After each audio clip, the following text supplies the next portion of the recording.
Assalamualaikum warahmatullahi wabarakatuh sahabat hijrah, asal penciptaan langit dan bumi menurut Al-Quran. Bisakah dijelaskan proses penciptaan alam semesta menurut Al-Quran?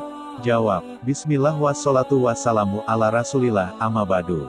Prinsip penting yang perlu kita kedepankan ketika membahas masalah azali, kejadian masa silam, atau masalah gaib secara umum adalah tidak memberikan rincian tanpa bukti dan dalil yang sahih. Sebatas teori, tidak bisa dijadikan acuan. Karena Allah tidak akan menanyakan masalah gaib yang kita tidak tahu dan yang tidak disebutkan dalam dalil. Karena Allah Ta'ala mencela memberikan komentar tentang masalah gaib yang tidak memiliki bukti. Di antaranya masalah proses penciptaan alam semesta.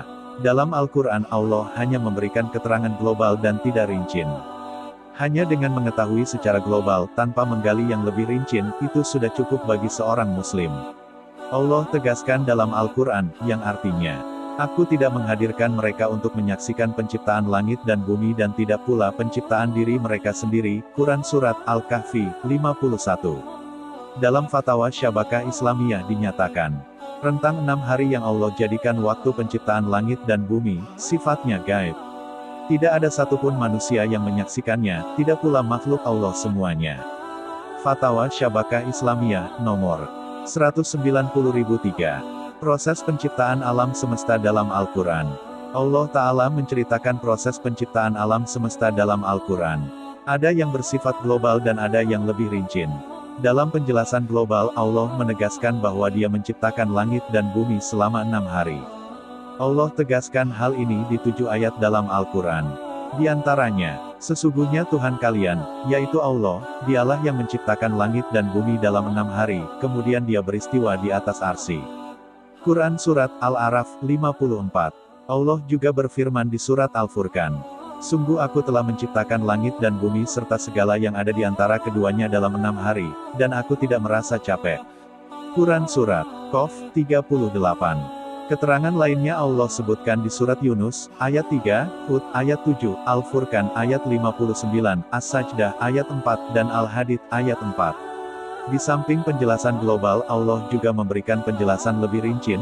Di Surat Fussilat, ayat 9-12, Dia berfirman yang artinya, Katakanlah, sesungguhnya patutkah kamu kafir kepada yang menciptakan bumi dalam 2 hari dan kamu adakan sekutu-sekutu baginya. Yang bersifat demikian itu adalah Rabb semesta alam. 9. Dan Dia menciptakan di bumi itu gunung-gunung yang kokoh di atasnya.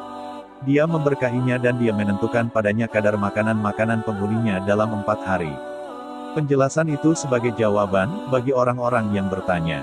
10. Kemudian Dia menuju kepada penciptaan langit dan langit itu masih merupakan asap, lalu Dia berkata kepadanya dan kepada bumi, Datanglah kamu keduanya menurut perintahku dengan suka hati atau terpaksa. Keduanya menjawab, kami datang dengan suka hati. 11. Makaikannya 7 langit dalam 2 hari. Dia mewahyukan pada tiap-tiap langit urusannya. Dan kami hiasi langit yang dekat dengan bintang-bintang yang cemerlang dan kami memeliharanya dengan sebaik-baiknya. Demikianlah ketentuan yang maha perkasa lagi maha mengetahui. 12. Makna kata, hari. Selanjutnya, kita akan memahami makna kata, hari, yang disebutkan dalam berbagai ayat di atas. Ar-Raghib Al-Asfahani mengatakan, kata, hari, dalam bahasa Arab, bisa digunakan untuk menyebut rentang waktu antara terbit matahari hingga terbenamnya. Bisa juga untuk menyebut rentang waktu tertentu, Al-Mufradat, halaman 553. Karena itulah, ulama berbeda pendapat dalam memahami kata, hari terkait proses penciptaan alam semesta. Ibnu Katsir dalam Al-Bidayah wa An-Nihayah menyebutkan perbedaan pendapat ulama tentang makna, hari, dalam ayat di atas. Beliau menyatakan ada 2 pendapat ulama tentang makna kata, hari terkait penciptaan langit dan b. Makna kata, hari. Selanjutnya, kita akan memahami makna kata, hari, yang disebutkan dalam berbagai ayat di atas. Ar-Raghib Al-Asfahani mengatakan, kata, hari, dalam bahasa Arab, bisa digunakan untuk menyebut rentang waktu antara terbit matahari hingga terbenamnya.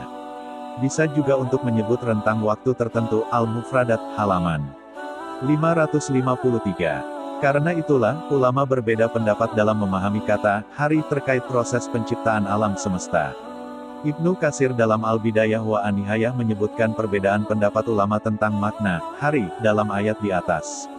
Beliau menyatakan ada dua pendapat ulama tentang makna kata hari terkait penciptaan langit dan bumi. Pendapat pertama, maknanya sebagaimana makna hari yang dikenal manusia, dimulai sejak terbit matahari hingga terbenamnya matahari. Ini merupakan pendapat jumhur, mayoritas ulama. Pendapat kedua, bahwa satu hari dalam proses penciptaan alam semesta itu seperti 1000 tahun dalam perhitungan manusia. Ini merupakan pendapat yang diriwayatkan dari Ibn Abbas, Mujahid, Ad-Dahak, Ka'b al-Ahbar, dan pendapat yang dipilih oleh Imam Ahmad sebagaimana keterangan beliau dalam Ar-Rad ala al-Jahmiyah. Pendapat ini pula yang dinilai kuat oleh Ibnu Jarir at-Tabari, Al-Bidayah wa An-Nihayah, 1/15. Di antara ulama yang berpendapat bahwa satu hari sama dengan 1000 tahun adalah Al-Qurtubi. Beliau mengatakan dalam tafsirnya, dalam waktu 6 hari, maksudnya adalah hari di akhirat, bahwa satu hari sama dengan 1000 tahun, karena besarnya penciptaan langit dan bumi. Tafsir Al-Qurtubi, 7/219. Bumi atau langit dulu. Ada dua hal yang perlu dibedakan terkait proses penciptaan langit dan bumi. Pertama, mengawali penciptaan ibtida al-khalqi, dan kedua penyempurnaan penciptaan taswiyah al-khalqi. Di surat Fussilat ayat 9 hingga 12 di atas, Allah menyebutkan bahwa Dia menciptakan bumi terlebih dahulu sebelum langit, sehingga, secara ibtida al-khalqi, bumi lebih awal dibandingkan langit. Namun penyempurnaan bumi, taswiyah al-khalqi, baru dilakukan setelah Allah menciptakan langit. Ketika menafsirkan surat Fussilat di atas, Ibnu Katsir mengatakan, Allah menyebutkan bahwa Dia menciptakan bumi terlebih dahulu, karena bumi ibarat pondasi. Dan pertama kali, harusnya dimulai dengan pondasi. Kemudian setelahnya adalah atap, sebagaimana yang Allah firmankan, yang artinya, Dialah Allah, yang menjadikan segala yang ada di bumi untuk kalian, kemudian Dia berkehendak beristiwa, menuju langit, lalu dijadikannya 7 langit, Al-Baqarah, 29. Ibnu Katsir melanjutkan dengan menjelaskan firman Allah di surat An-Naziat. Apakah kamu lebih sulit penciptaannya ataukah langit? Allah telah membinanya, Dia meninggikan bangunannya lalu menyempurnakannya, dan Dia menjadikan malamnya gelap gulita, dan menjadikan siangnya terang benderang. Dan bumi sesudah itu dihamparkannya.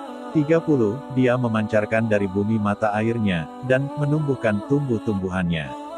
Dan gunung-gunung dipancangkannya dengan teguh, semua itu, untuk kesenanganmu dan untuk binatang-binatang ternakmu. Quran Surat An-Naziat, 27-33. Dalam ayat ini disebutkan bahwa dahyu al-ardi, penyempurnaan bumi, dilakukan setelah menciptakan langit. Bentuk ad-dahyu, ditafsirkan pada ayat, Dia memancarkan dari bumi mata airnya, dan menumbuhkan tumbuh-tumbuhannya. Dan ini dilakukan setelah penciptaan langit. Adapun penciptaan bumi, ini dilakukan sebelum penciptaan langit berdasarkan nas, dalil tegas. Tafsir Ibnu Katsir, 7/165. Selanjutnya, Ibnu Katsir menyebutkan keterangan dari Ibnu Abbas yang diriwayat Bukhari dalam sahihnya.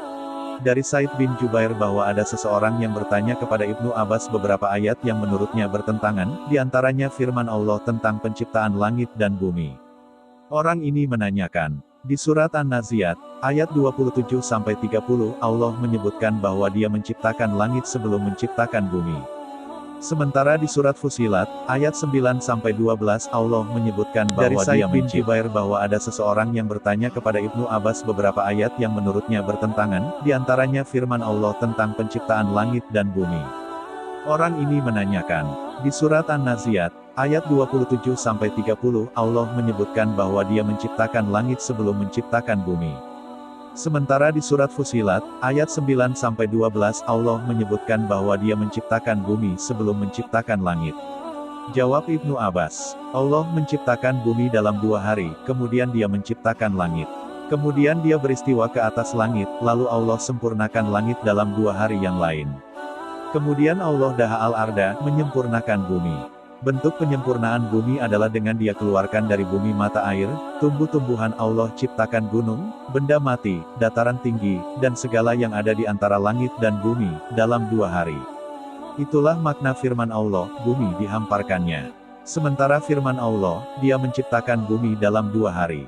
Diciptakanlah bumi dan segala isinya dalam 4 hari dan diciptakan semua langit dalam 2 hari. Bukhari secara mualak sampai Al-Minhal, 16/85. Kesimpulan dari keterangan Ibnu Abbas radhiyallahu anhuma, Allah menciptakan bumi 2 hari belum sempurna dan belum ada isinya. Kemudian menciptakan semua langit dalam 2 hari, dan terakhir Allah mengisi bumi dengan tumbuhan, gunung, benda-benda dalam 2 hari. Sekian sahabat hijrah, semoga kita selalu menguatkan iman dan ketakwaan kita kepada Allah Subhanahu wa Ta'ala.